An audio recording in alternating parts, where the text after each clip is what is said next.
नमस्कार। हम शुरू करने जा रहे हैं केमिस्ट्री की एक न्यू सीरीज़ जिसमें हम डिस्कस करेंगे केमिस्ट्री के प्रीवियस ईयर के क्वेश्चंस। और ये सीरीज़ जो है वो दोनों एचपी टीजीटी कमीशन और एचपी टेट दोनों के लिए बहुत ही यूज़फुल है। तो देखते हैं first question, which one is the only monocarboxylic. यहाँ पर आपके पास थोड़ा सा करेक्शन है, यहाँ पे MON मोनो ओ आएगा। Monocarboxylic acid which can act as a reducing agent. तो इनमें से कौन सा जो है वो रिड्यूसिंग एजेंट जो है वो एक्ट करेगा। तो देखिए यहाँ पर अगर मैं बात करूँ फॉर्मिक एसिड की, तो फॉर्मिक एसिड जो है वो आपके पास HC डबल बॉन्ड O और OH। अगर आप इसके फंक्शनल ग्रुप देखोगे तो इस तरफ जो फंक्शनल ग्रुप है वो आपके पास फंक्शनल ग्रुप कौन सा है, एल्डिहाइड ग्रुप है। और अगर आप इस साइड देखोगे तो फंक्शनल ग्रुप जो है वो कौन सा है, COOH है। वेदर एसिटिक एसिड है, ये ग्लेशियल एसिटिक एसिड है, ये बेंजोइक एसिड है, इन तीनों में ना तो आपको एल्डिहाइड जो है वो कहीं भी देखने को नहीं मिलेगा। So for the reducing agent जो हमारे पास सही आंसर रहेगा वो रहेगा formic acid, because of the presence of this aldehyde group in that. Second, which of the following has the highest boiling point। इसमें से सबसे ज़्यादा highest boiling point किसका है। सो यहाँ पर अगर आप देखो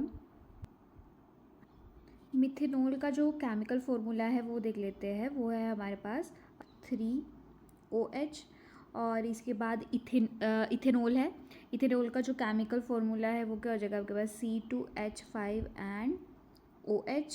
प्रोपेनॉल का मोलिकुलर फॉर्मूला क्या हो जाएगा, CH3CH2 और CH2 और साथ में OH और लास्ट में ब्यूटेनॉल।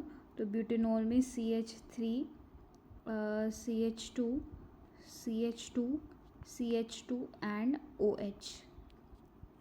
तो आपको पूछा गया कि इसमें सबसे ज़्यादा हाई बॉइलिंग पॉइंट किसका रहेगा। तो देखिए अगर मैं इन चारों को कंपेयर करूं तो सबसे ज़्यादा मॉलिक्यूलर मास किसका है, ब्यूटेन 1 ओल का है।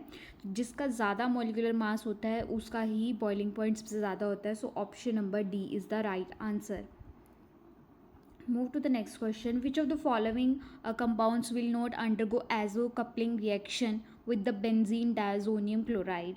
सो सबसे पहले बेंजीन डायजोनियम क्लोराइड जो है उसको देख लेते हैं। बेंजीन डायजोनियम क्लोराइड का फॉर्मूला क्या है।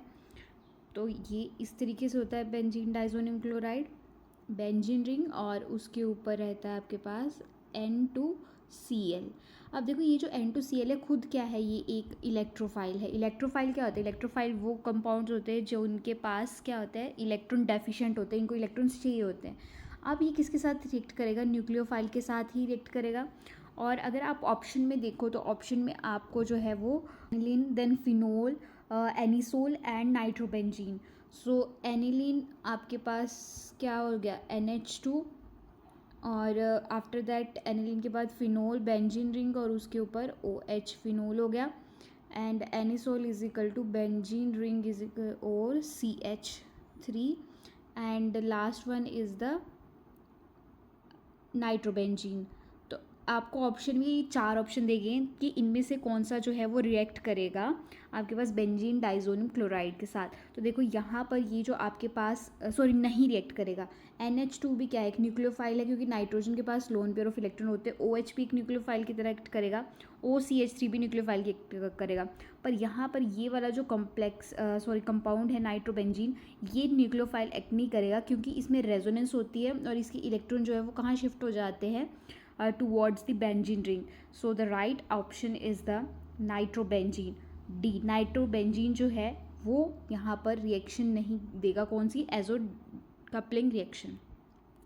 Next, in which of the following is oxalic acid is found.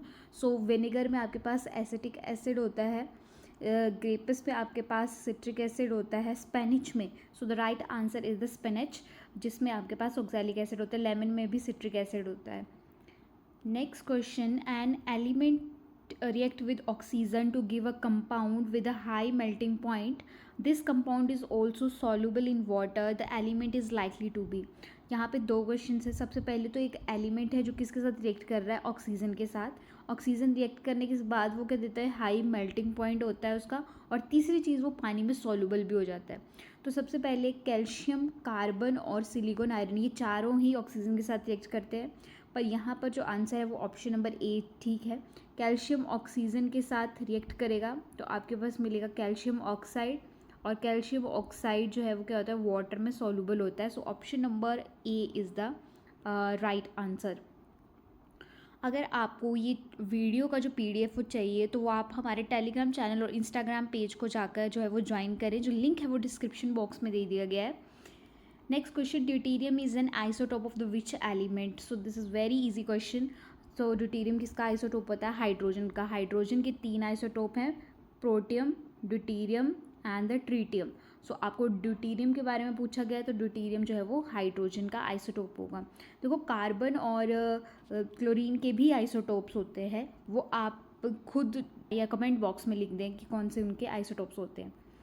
Next, why is the tin electroplating done on iron in tin cans for storing the food items? सबसे पहले तो electroplating, और कौन सी electroplating? Tin electroplating किसके ऊपर की जाती है? आयरन के ऊपर। कौन से? टिन कैंस के ऊपर। देखो आपने कोक वगैरह कंज्यूम करी होगी, जो कैंस आते हैं उनके ऊपर जो है वो इलेक्ट्रोप्लेटिंग की जाती है। इलेक्ट्रोप्लेटिंग में क्या करते हैं, एक मेटल के ऊपर दूसरी जो है वो मेटल को लगा दिया जाता है, जो कि क्या होती है, लेस रिएक्टिव होती है।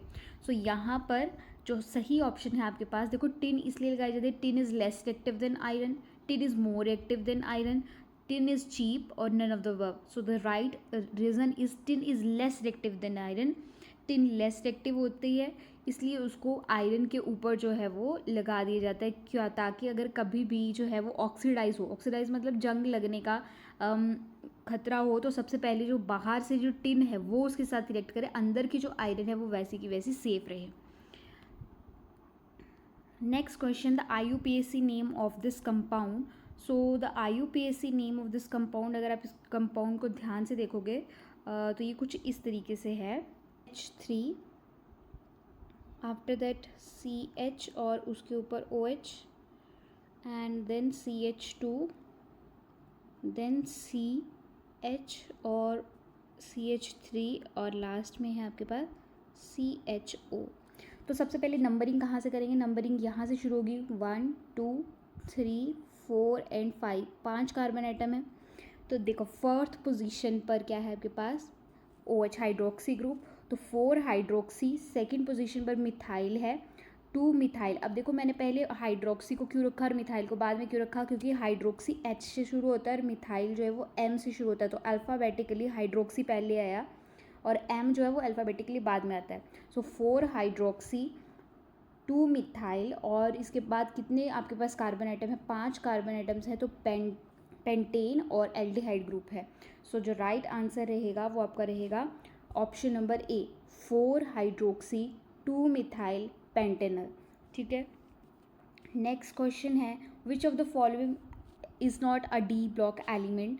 सो यहाँ जो डी ब्लॉक एलिमेंट नहीं है ये Hg, आपके पास मरकरी है, पोलोनियम है, निकल है और टंगस्टन है। So the right answer is option number B, polonium जो है वो डी ब्लॉक एलिमेंट नहीं है।